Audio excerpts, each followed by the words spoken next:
Hello, football fans, and welcome to week 2 of the Scuffed Football Podcast.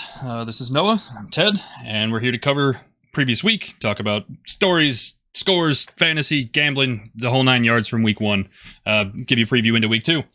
I want to start this week because I know we left out a real notable name last week when we were talking about players on new teams. We failed to talk about Juju Smith-Schuster leaving the Steelers and ending up in Kansas City. And it turns out we missed it pretty notably because he had a really, really good day against the Cardinals. Yeah, I think that kind of in all of the whole big names, he kind of got lost, even though he is more of a internet star, I feel like. Fair. I know that. But I think that we did wrongfully, definitely didn't cover him.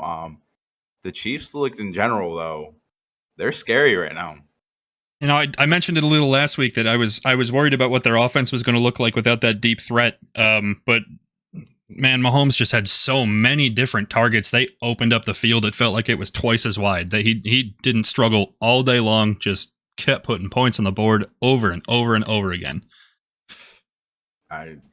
I was at disbelief watching it. I was like, oh, I knew they were going to be good, but especially against the Cardinals too, who have like a decent defense too.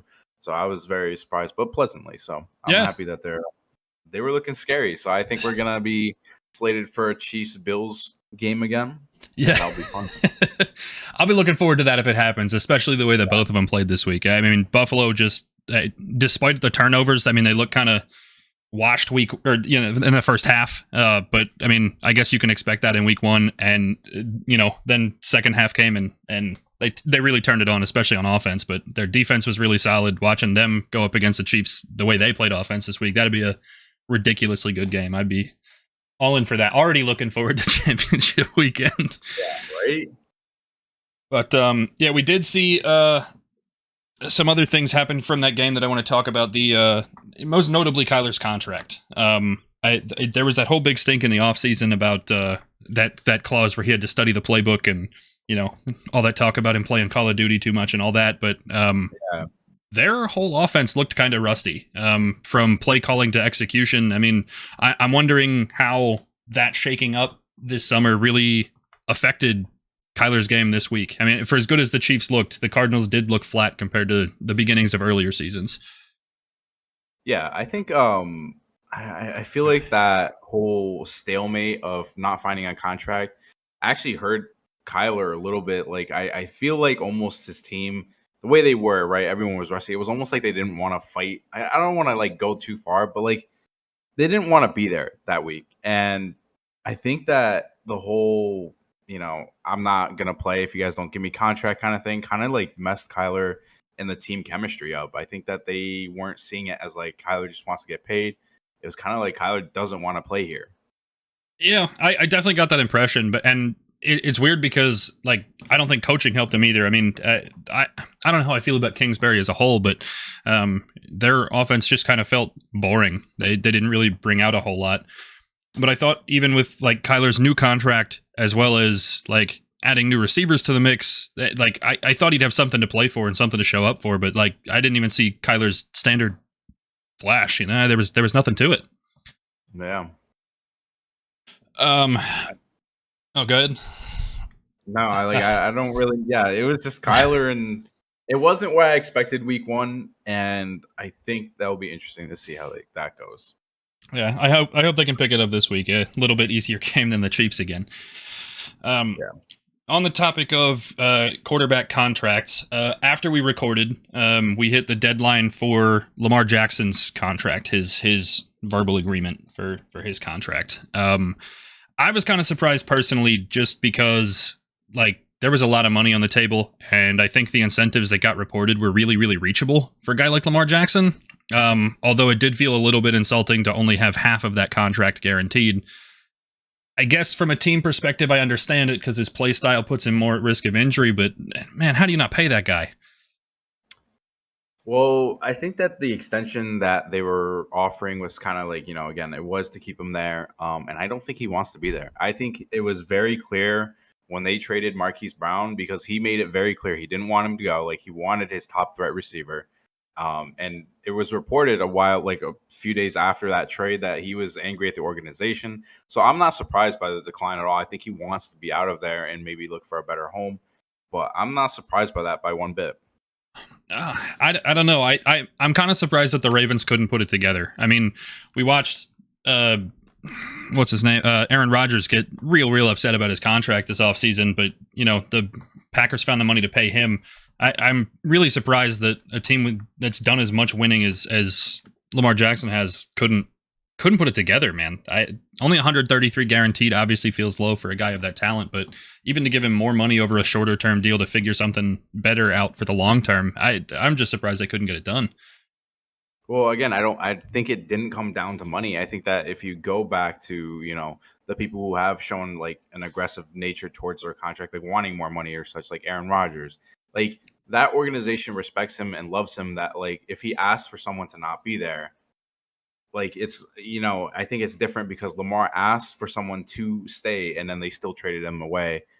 And I think that he was probably like just not happy with that. Oh, I guess that's fair. I know you wanted to get into a little bit about underdogs this week and teams with new coaches. Yes. I think it's very interesting that some of these choices that we had made last week, well, again, I still stand by them. I think that we had a lot of upsets from teams that we weren't expecting. And I think that, again, we'll overreact a little bit. This new energy that these coaches are bringing in is good for the teams. I obviously don't think they're going to be Super Bowl winners this year, but, sometimes change is good. So I like how almost every team looked. Yeah, I think it's going to be a really good season for parity in the NFL. I think we're going to see some surprise teams that were harder to predict. I mean, you and I raved about the Rams last week and, how they're going to be a real threat to their division, but they looked awful, man. Like, obviously the Bills are a really strong team, but like back-to-back games of the Super Bowl and then week one against a good team, that like most of their roster returned and they looked really rough.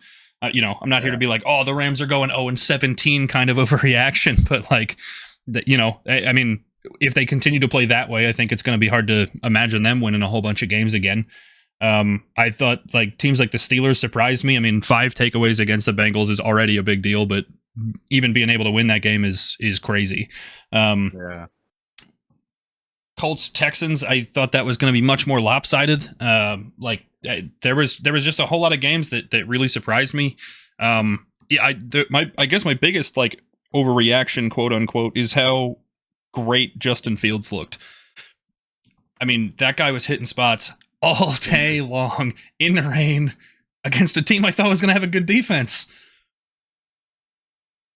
That's fair. I will say, like, again, we went into that game like knowing that there was really, like, realistically, like last year's Bears had no chance of standing that team. And so I think that, yes, he has made a drastic mark forward. But again, when you say about an overreaction, that I think that definitely would be an overreaction. I don't think he's proven, that he's a winner just yet. Like, he won one game, and I do think that, we need to just be realistic with Justin Fields. Yeah, I'm with you. Like, I mean, obviously things will average out as you get across the season. I mean, like, people are overreacting that Carson Wentz is now going to save Washington's franchise, but I've watched him be Carson Wentz for years now. Like, I feel like it's hard to get like important takeaways from week one, but it was interesting the things we saw that were so surprising because I guess mostly because there's so many of them. It wasn't one or two upsets. It was, there were upsets all over the league. And I will, real quick, because it is about your birds here. Yeah. I will say, Jalen Hurts, my bad, is in like this game was incredible. I saw him throwing it around, running it like just like he was back in Bama, his old prime days. And it reminded me, originally when he came into the league, they had like a conversation if he might be the next Michael Vick. But I always thought of like Michael Vick as like being more of a quarterback than a running back. So like it never applied to Lamar Jackson, but he looked a little bit like a Michael Vick. Yeah. During that game. It's funny because I guess watching the Eagles be not so great last season, like I saw a lot of that special talent last year. It was just he didn't have a team around him to help him out. Like, I mean, he extended more plays than he got to sit in the pocket. Like, he just never had the time to put the ball downfield. It's crazy how much that extra receiver and a healthy offensive line made for him to just be able to have that time in the pocket to get the ball a few yards down to A.J. Brown. While we're on it, I think we need to stay in the NFC East and talk quarterbacks because this Dak Prescott injury is going to be huge for this season. Huge. Yeah. I think that's just, it's going to change a lot of things that we had said from last week. So absolutely, man. I like Dak Prescott is as much as it pains me to say it, he is a ridiculously good quarterback. He makes that team 6 or 7 wins better, and then to be missing him for 6 to 8 weeks really hurts, man. I don't know if their roster is good enough to keep up without him. I think that we've seen Ezekiel Elliott carry the Cowboys before, and I think that he did a good job during the time, but there's only so much that one person can do. I think that we're going to need, or everyone's going to need to step up. And I think they don't have, the same star-studded receivers to rely on as other teams. So I think that I think this season's already kind of in the wraps for them now. It hurts to say because I really think that their roster is really good, but I mean the downgrade from Prescott to Rush is just so painful, man. It's hard to see hard to see them being competitive. I mean, just for the sake of the game, I hope that Dak can come back sooner rather than later, but man, it's hard to believe they'll still be in it at that point. We watched the Giants have a good week, and we watched Washington have a good week. Again, not to make overreactions out of it, but if they can piece together a few wins, Dallas could realistically see themselves in last at the end of week 9 when Dak Prescott comes back. Man, that's big. Some other painful stuff from around the league. I just thought it was notable. First, the week 1 tie with the Colts and Texans. Man, seeing ties always sucks. It sucks that we can't pick a winner in a sport like football, but especially with as good as I thought the Colts were going to be and as bad as I expected the Texans to be. Both teams were kind of playing to lose, but that hurt a little. The other thing I found notable was the revenge games, both happening in week 1 for Baker Mayfield and Russell Wilson. Yeah. I think I was looking forward to the Seattle-Denver one just because I think that had more impact on the league. And, I think that, I like Russell Wilson more than I like Baker because, but, yeah, I was very surprised to see that in a game that Seattle's supposed to be rebuilding, Seattle's not supposed to be good. Again, another upset of just Geno Smith going out there and somehow putting that team on his back and winning it. So I think that was very interesting. Yeah, crazy to me, too, that the Seattle fans booed Russ. I mean, I know things got kind of heated there at the end of that, but, man, he did so much for that franchise. He won so many games. I was so surprised to see that. I'm surprised by that, too. That just doesn't make sense because, he was your star and he was around. He brought you Super Bowl. So, very weird. And genuinely, I felt bad for Baker, too. I mean, they sold the farm to get quote unquote an upgrade at quarterback.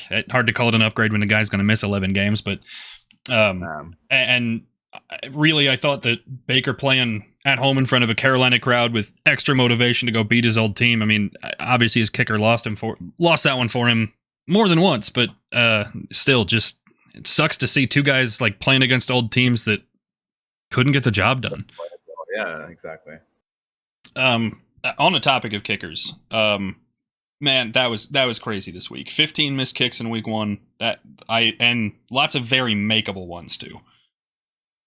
No, I agree. Definitely a lot of. I saw kind of the end of a few games and such, and I was kind of why are we missing these kicks that obviously I can't make, but someone else just a random college graduate who played kicker could easily make these. So it was kind of there's a lot of points left up. So yeah, I think there was a 5 or 10 minute window on Red Zone at the end of the 1:00 games that it was just missed kick. Let's go to this other game for a missed kick and this other game for a missed kick. And Man, it was incredible to see. I mean, for a long time I thought the NFL was full of suitable kickers that like you could trust a guy to go out at a 40-yarder and he's going to make it more often than not. And Yeah, exactly. to see 15 of them missed in the same week. I mean, that one that doinked off the uprights. I forget which kicker it was, but he had an egregious miss. Like I think it was McPherson in Cincinnati that missed way left. Like missed the thing by the full width of the uprights straight into the crowd. It was a crazy week to see these kickers. Unless you got anything else, any other notable games that you saw this weekend, anything you feel like we missed? No, we didn't hit everything, including, the talking up the Bills just because they're the Bills. And, yeah. Their week was crazy. I guess we'll transition to fantasy a little bit then. My big takeaway, not that I'm the fantasy expert here by any stretch, was that receivers that we saw be really good last season came out to play right off the bat. Tyreek Hill, even on a new team, stepped up to the plate and he had a really great week. Justin Jefferson felt like he was carrying the Vikings the whole way through that game. Cooper Kupp had a good week. Stephon Diggs had a great week. A.J. Brown, again, on a new team. I thought Mike Evans had a solid week. Even DJ Moore, in a losing effort, was still phenomenal. I mean, the receivers, just the same guys, the same names, stepped up and did the thing. Yeah, I agreed. Again, stars played like stars this week, and I think that was very evident. I will say that some stats can be carried, a little bit differently, but like everyone who is talked about and forecasted to like be a top producer is being that top producer for week one. Again, like it'll bounce out, but some of these like week one games might be, even more skewed because they've played even better. You know what I mean? So I think that's stars are playing like stars, but sometimes points get translated differently. Yeah, fair enough. What'd you notice in fantasy this week? What kinds of names and stuff are you looking at? Special performers, underperformers? What you got? I think that I was very disappointed in Hunter Renfrow this week, actually. I think I was expecting him to kind of take another step forward from last season, even more so, and be ready to, handle everything that's coming to him. And I think that I was a little disappointed by his production just because, again, he didn't seem to get open too much. And it wasn't like the defenders were doing great. I mean, they were, but he also he missed that elusiveness that he had, a year ago. And I think that was interesting to see. Yeah, I noticed, last year too. I mean, he felt like a producer week over week over week. It didn't feel like there were any down weeks. And, even if he can come back and return to average with those numbers, it still felt awkward to have even 1 week out of place where he wasn't that big producer. Yeah, exactly. Do you have anybody special in fantasy this week? Somebody who maybe overperformed, somebody you noticed did exceptionally well?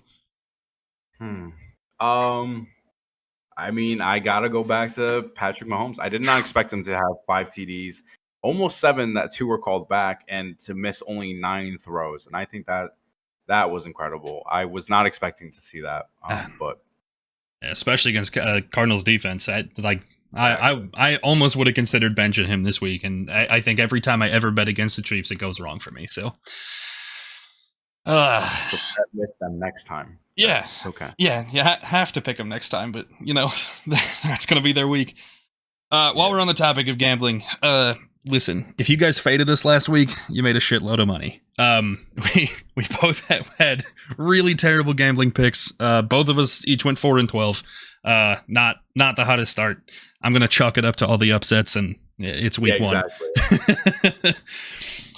This week, we've got a whole bunch of bigger spreads, games with much wider margins, and a lot of home favorites. If you're ready, we'll get right into it. First game I've got this Thursday is Chargers-Chiefs. Chiefs are -3.5. Listen, just the way that Patrick played this last game, I'm going to go with the Chiefs. But I do think that there's a possible chance for an upset here. I do like the Chargers, but I'm going to not bet against the Chiefs. I just said it. I got to pick the Chiefs. Exactly. I really don't have a choice. This one, admittedly, armed with hindsight, though, the Chiefs felt like the Chargers felt like they played way better than the Cardinals last week. So I think this one's going to be closer, but it's still hard to not take the Chiefs at home with 3.5. This one's an interesting one for me. Washington at the Lions. Lions are minus 1.5. I disagreed with you pretty hard last week when you said that the Lions were going to be a surprise team. I did not expect them to keep up that well. They looked good on both sides of the ball. They had guys producing on offense. Like Goff had targets to throw to. So I have to take the Lions. I don't think Carson Wentz is going to repeat that performance twice in a row. Agreed. I do have to go with the Lions as well. But like I said before everything, I said DeAndre Swift is your guy there. He's going to carry. And he did. He did week 1. And I was surprised. Like, yeah, Goff was a lot better than we've seen him the past, 2 years. But DeAndre Swift was there. So I got to go the Lions. All right. I got Jets at the Browns. Browns are minus 5.5. I'm going Browns. I mean, it's still the Jets at the end of the day. I don't trust them, and Jacoby Brissett's a little bit better, so I can trust that. Yeah, I think I normally, had you asked me this question last week, I think I would have taken the Jets. But I mean, the Browns played a really good game of football. The Jets still were the Jets. I'm going to agree and take the Browns. I've got another division game. We've got the Bucks at the Saints. Saints are plus 2.5 at home. I'm not going to agree with that. I think that's going to be the Bucks game. And I think that, they showed out too. I think Brady had just looked just as like young and fresh and everything. So I'm going with Bucks.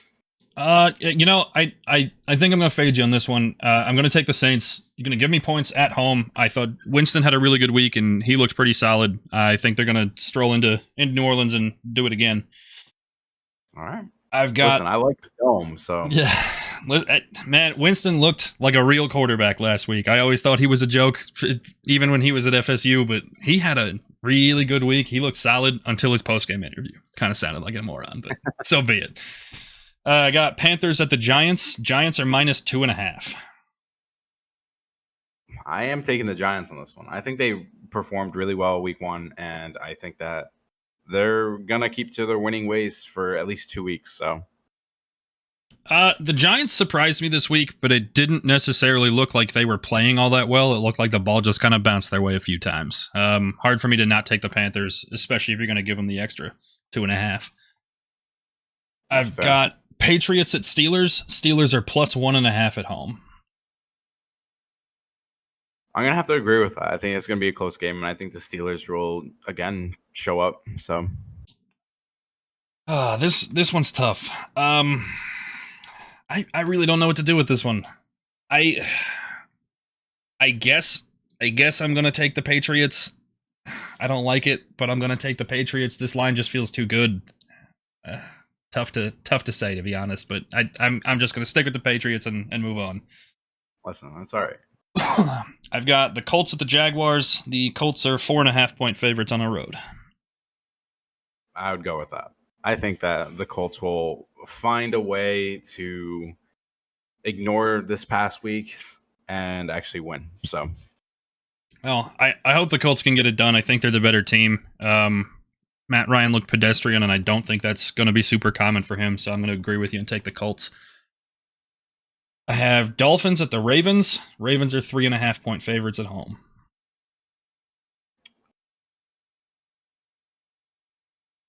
I don't know. I kind of like how the Dolphins look. I think at home, though, I'll take the Ravens. Yeah. I think that makes that little change there, but I think that'd be a close game. Well, I don't know that the Ravens were super impressive to me, especially over the Jets. The Dolphins' offense was super explosive. Their defense did better than I expected them to be completely honest. I'm going to take the Dolphins this week. All right. First of the big spreads, I've got Falcons at the Rams. Rams are 10.5-point favorites at home.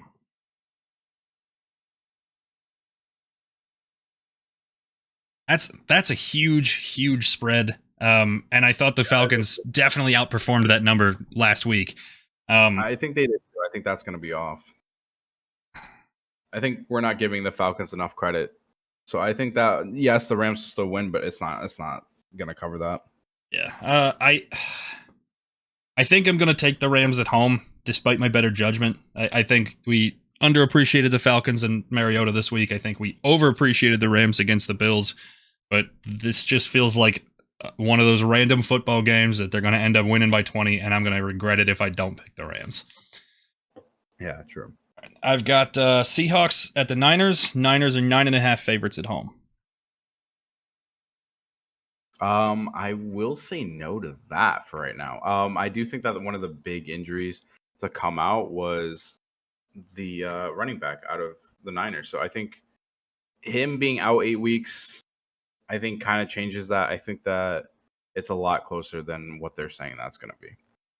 Yeah, and the Seahawks showed up as well. I think it's hard for me to not take the Niners if you're going to give me 9.5 with it too. We're both on the Seahawks for that one. I've got Bengals at the Cowboys. Bengals are 7.5 favorites on the road. Yeah, I would agree with that 100% now. Yeah. I think that, Dak being there, different story. I think that the Cowboys would win that game, but without Dak, I think that's too much loss.